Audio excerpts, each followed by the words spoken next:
Atas nama Bapa dan Putra dan Roh Kudus, amin. Shalom Aleichem bersama Mesiah. Selamat berjumpa kembali saudara dengan saya Arhimandrit Romo Daniel Biantoro, Ketua Umum dan Pendiri dari Gereja Ortodoks Indonesia. Kita akan melanjutkan acara kita hari ini. Hari ini adalah tanggal 18 Maret tahun 2022, hari Jumat.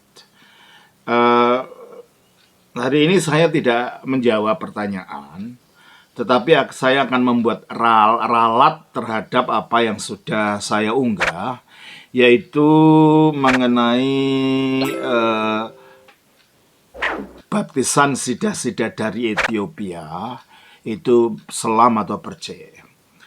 Di situ saya lihat lagi, ternyata saya ada kekeliruan di dalam saya mengutip kitab Didache. Kata selam saya ucapkan 2 kali di situ. Padahal di situ ada kata selam dan kata percik. Ya, karena waktu itu saya hanya dari ingatan saja, bukan membaca langsung dari teksnya. Ternyata saya ada kekeliruan ucapan. Untuk itu saya ingin meralat dan akan saya bacakan teksnya langsung. Ini ada teks langsung dari Apostolic Fathers, para Bapak Rasuliah. Nah, di sini ada kitab Didache, ada dalam bahasa Inggris, ada dalam bahasa aslinya bahasa Yunani. Ya. Nah, di sini juga ini Apostolic Fathers bagian yang kedua. Tulisan-tulisan para Bapak Rasuliah ini sangat penting pada gereja awal, karena sebelum ada kanonisasi Perjanjian Baru, mulainya sekitar tahun 150, ketika ada seorang yang bernama Marcion berusaha untuk membuat kanonnya sendiri. Marcion adalah seorang pengikut ajaran bidat Gnostik. Akhirnya gereja bereaksi, akhirnya pelan-pelan membuat kanonnya yang akhirnya menjadi kanon Perjanjian Baru yang jumlahnya 27 seperti kita kenal.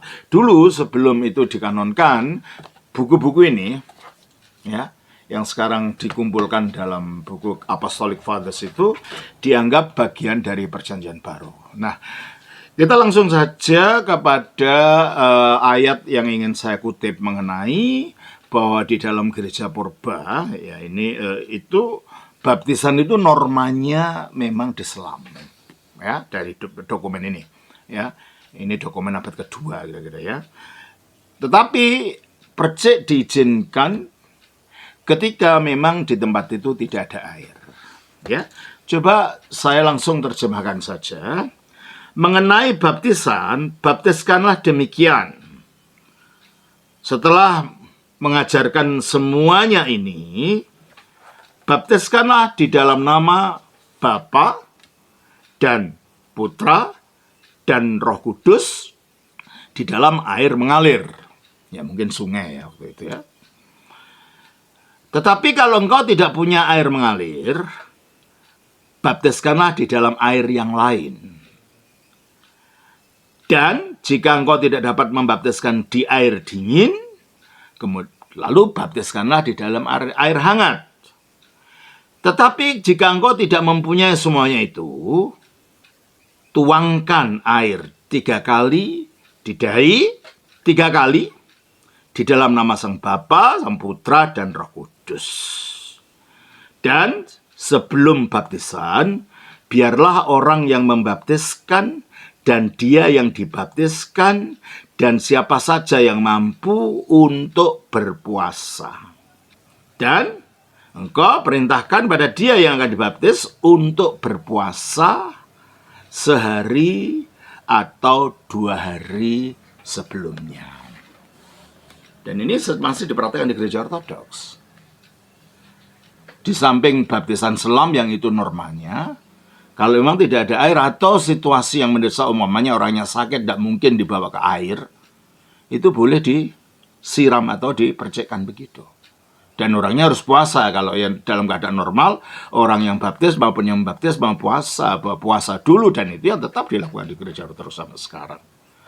Oleh karena itu, dalam gereja ortodoks, normanya memang selam, seperti dokumen itu menyatakan memang diselamkan.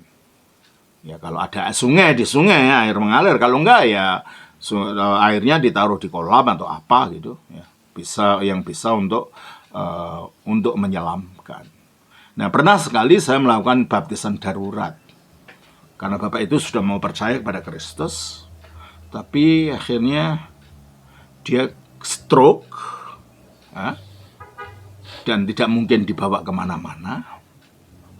Waktu itu jauh dari gereja. Ya, tidak mungkin lah kalau saya baptiskan masuk dalam air malah mati, meninggal, jadi masalah nanti. Akhirnya saya lakukanlah baptisan secara darurat, yaitu saya siram air, tapi akhirnya juga badannya saya basahi dengan air itu semua. Baru kemudian Bapak itu setelah saya baptiskan meninggal memang dalam keadaan. Nah, dalam keadaan darurat semacam itu, baptisan secara darurat diizinkan. Tapi kalau orangnya sehat, tidak ada masalah, ya diselamkan. Apalagi Indonesia ini kan tidak kekurangan air.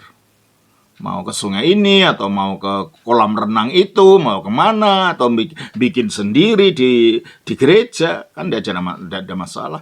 Jadi tidak ada alasan untuk melakukan yang darurat. Di gereja barat, seperti di Jenewa, itu ditemukan kolam baptisan purba, berarti menunjukkan gereja barat pun tadinya menggunakan baptisan secara selam. Tapi kalau yang saya ketahui, sekarang gereja barat mengizinkan selam ataupun siraman, ya. Memang yang umum dilakukan adalah dengan siram di dahi atau mungkin percikan. Dan Luther ketika mendirikan gerakan Protestan, taunya di gereja barat sudah umum dengan melakukan percikan itu. Akhirnya kebiasaan yang tadinya bersifat darurat itulah yang dikenal oleh Luther, gereja Lutheran maupun Calvin atau gereja-gereja Protestan klasik pada umumnya. Karena ketika terjadi reformasi Protestan, baptisan darurat ini sudah menjadi umum di gereja barat waktu itu. Jadi itulah saudara, jadi sudah saya ralat apa yang saya jelaskan kemarin. Kiranya ini menjadi berkat. Tuhan berkati. Atas nama Bapa, Putra, Roh Kudus. Amin.